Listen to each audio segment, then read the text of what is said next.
উঠানো হয়েছে ওনার নাম এবং কি হয়েছে যদি বিস্তারিত ওনার নাম সন্দীপ কর এলিয়াস আকাশ।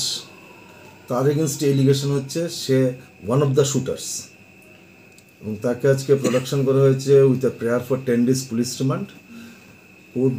এবং ওরা একটা বেল পিটিশনও করেছিল, কোর্ট দুপক্ষের বক্তব্য শোনার পর বেল পিটিশন রিজেক্ট করেছে এবং 5 দিনের পুলিশ রিমান্ড দিয়েছে। তার নেক্সট অ্যাপিয়ারেন্স হচ্ছে 16th মে, তাকে প্রডিউস করবে।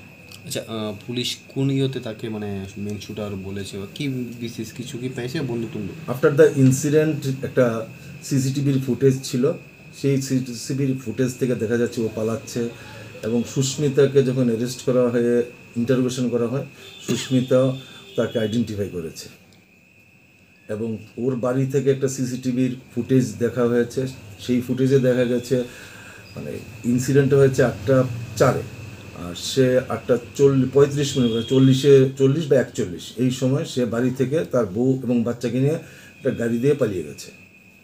কোন কোন ধারায় মামলাগুলি নথিভুক্ত হয়েছে? তার এগেন্সটে তো সেম 302, 27 আর্মস অ্যাক্ট সবগুলোই আছে, কারণ সে তো one of the prime accused.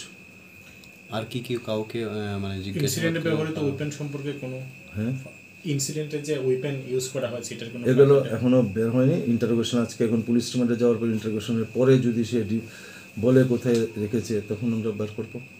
আর এই বিকি হত্যা মামলার এখনো ফার্দার ডেভেলপমেন্ট কি আছে? ফার্দার ডেভেলপমেন্ট এখন লাস্ট একজন শুটারকে আমরা অ্যারেস্ট করতে পেরেছি, এবং ওর থেকে বিভিন্ন জিনিস যদি আশা করছি পাবো। অন্য যারা এই মাস্টার মাইন্ড আছে সবাইকে আমরা অ্যারেস্ট করার চেষ্টা করছি।